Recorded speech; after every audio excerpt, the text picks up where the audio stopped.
Ils ont laissé en fait des Français se faire sacrifier dans un lieu. Ils n'ont pas donné tous les détails de ce qui s'est passé. Tous les trois, on n'a strictement rien à perdre dans cette histoire pour une raison simple, c'est que ça dépasse nos propres vies.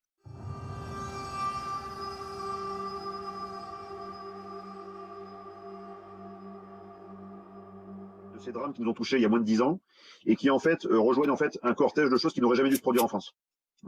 Moi, à l'époque, en 2015, j'étais totalement désabusé par ce que j'ai vu, parce que je me suis dit, les Français vont se révolter. Ils peuvent pas se laisser comme ça alignés dans un lieu public en plein Paris. Plus tard, après, c'était l'hypercachère. Après encore, il y a eu Nice. Je me dis, c'est pas possible. Où sont les Français?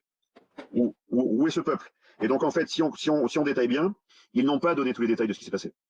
Parce que s'il y a eu révélation de ce qui s'y est produit, que ce soit au Bataclan, comme ensuite l'hypercachère, comme encore derrière, encore à Nice, je pense que ça aurait tellement secoué l'opinion publique que la plupart en fait des représentants politiques auraient sauté, très simplement. Donc ils ont ah, je partage, je vais vous le dire, c'est assez cash que je vais vous dire, mais c'est presque de l'ordre du sacrificiel ce qui s'est passé. Ils ont laissé en fait des Français se faire sacrifier dans un lieu. Voilà. Et honnêtement, je suis pas là pour parler d'occultisme ou autre chose, mais ça confine à certaines pratiques abjectes et occultes. Voilà. Bref, je tenais quand même à l'insérer ce soir parce que je trouve ça vraiment très bizarre. Tout ce qui nous arrive depuis maintenant une dizaine d'années est vraiment bizarre. Bien évidemment, maintenant, c'est l'omerta. Plus personne ne sait et ne dit qui a donné les ordres. Mais les ordres ont été donnés aux 7 militaires qui étaient présents en face du Bataclan, armés, pour ne pas ouvrir le feu.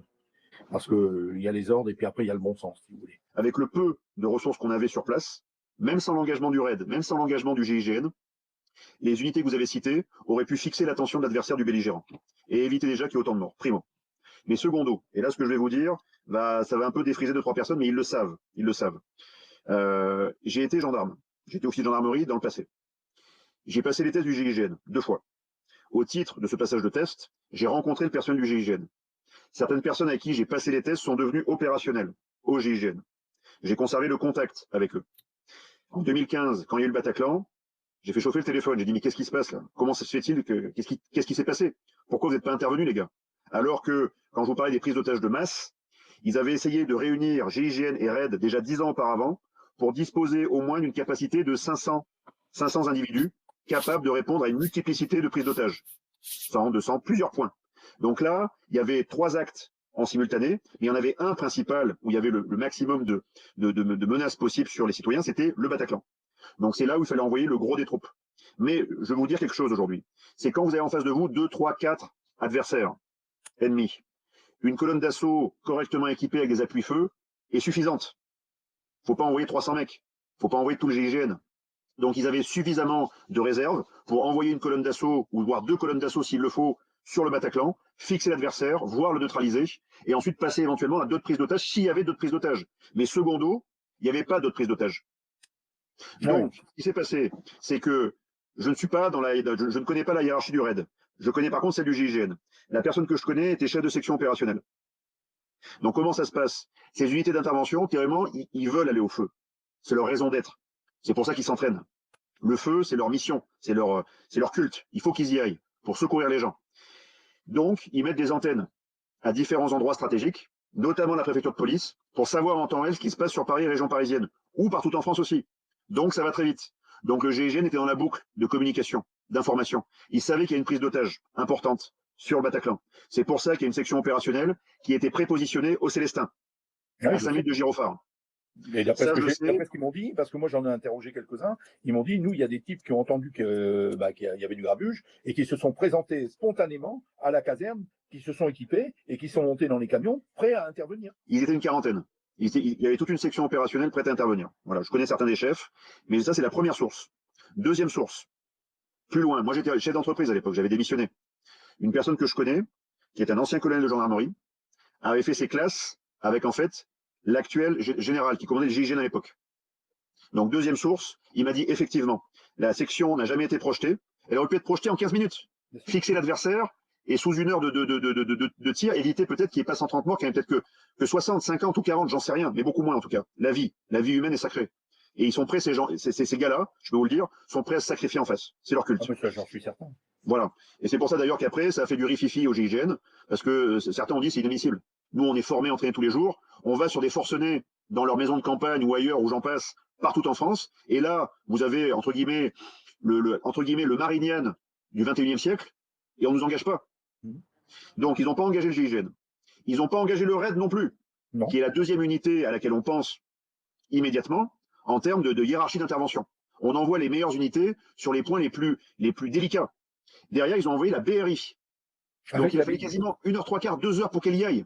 Alors, honnêtement, à ce niveau-là, c'est plus une question de malchance ou quoi que ce soit, c'est plus même du dysfonctionnement administratif, tactique ou différentes choses. Il y a ce chef dont je vous parle, donc il y a le chef de section opérationnelle, et en face, dans la chaîne hiérarchique, il y a le commandant.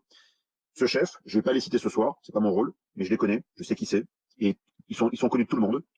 Il a été appelé toutes les minutes pendant 1h15, ils l'ont appelé pendant 2 heures. Le mot d'ordre était « tu n'interviens pas ». Tu n'interviens pas. Voilà ce qui s'est passé.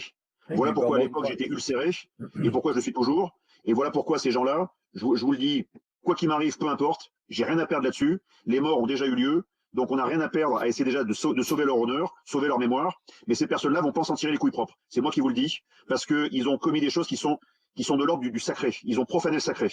Tous ces contre-ordres, c'est en fait une série de trahisons, et toutes ces personnes-là, il faut savoir qu'elles sont nécessaires à d'autres choses. Et le casting est limité. Donc toutes ces personnes qui ont été de près ou de loin attachées au Bataclan, ils pouvaient pas en fait tomber, parce qu'un certain système en a besoin pour en fait effectuer toutes ces bases œuvres pour les années qui suivent. Et regardez qui réapparaît aujourd'hui, Monsieur Valls. Ah oui. Il est encore là. Là, toujours. Il est à noter que l'intervention donc des 28 gendarmes de l'escadron 31-7 n'apparaît nulle part dans le rapport Fenech, qui est ce rapport qui fait quand même 3800 pages. J'ai mangé les 3800 pages pour chercher, et nulle part ces 28 gendarmes ne sont cités. Alors, ce que tu dis, Ronald, est très intéressant. Dans ce rapport Fenech de 3800 pages, est-ce que tu as eu mention des unités prépositionnées qui étaient prêtes à agir, c'est-à-dire RAID, GIGN? Est-ce que le rapport en parle? Non. Monsieur Jardin et comme Ronald, tous les trois, on n'a strictement rien à perdre dans cette histoire pour une raison simple, c'est que ça dépasse nos propres vies. Et puis moi, le mal, ils me l'ont déjà fait. Donc, le mal, ils vous l'ont fait, monsieur, effectivement. Mais ce mal qu'ils ont fait, mais s'il reste, il est irréparable, mais s'il reste impuni, ils referont. Ils useront des mêmes méthodes, de maîtrise de l'information.